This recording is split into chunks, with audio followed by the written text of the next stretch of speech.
ಅವರೆಕಾಯಿ ವ್ಯಾಪಾರದಿಂದ ಟ್ರಾಫಿಕ್ ಸಮಸ್ಯೆಯನ್ನು ಪುರಸಭೆ ಅಧಿಕಾರಿಗಳಿಂದ ಬಗೆಹರಿಸಲು ಕ್ರಮ ಕೈಗೊಳ್ಳಲಾಯಿತು.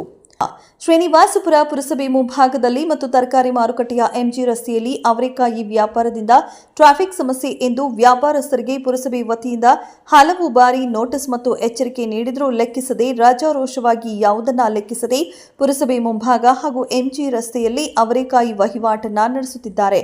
ಟ್ರಾಫಿಕ್ ಸಮಸ್ಯೆಯನ್ನ ಅರಿತ ಪುರಸಭೆಯ ಸುರೇಶ್, ಮಂಜುನಾಥ್ ಹಾಗೂ ಇತರೆ ಕಾರ್ಮಿಕರು ಸೇರಿ ಅವರೆಕಾಯಿಯನ್ನ ಆರ್ಎಂಸಿಗೆ ಸ್ಥಳಾಂತರಿಸಲು ಪುರಸಭೆ ವಾಹನದಲ್ಲಿ ತುಂಬಿಸಿಕೊಳ್ಳಲಾಗಿತ್ತು. ಆದರೆ ಸ್ವಲ್ಪ ಸಮಯದ ನಂತರ ವ್ಯಾಪಾರ ವಹಿವಾಟು ಯಥಾಸ್ಥಿತಿಯಲ್ಲಿ ವ್ಯಾಪಾರಸ್ಥರು ಮುಂದುವರೆಸಿದ್ದಾರೆ.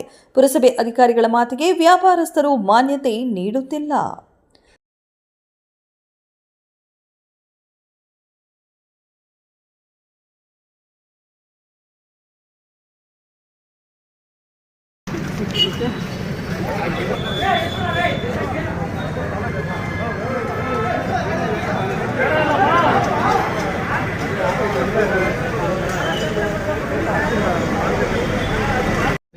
ಯಾರು ಅವರೆಕಾಯಿ ವ್ಯಾಪಾರಿಸ್ತಾರಲ್ಲ ಅವ್ರು ತಿಳಿಸಿದ್ದೀವಿ.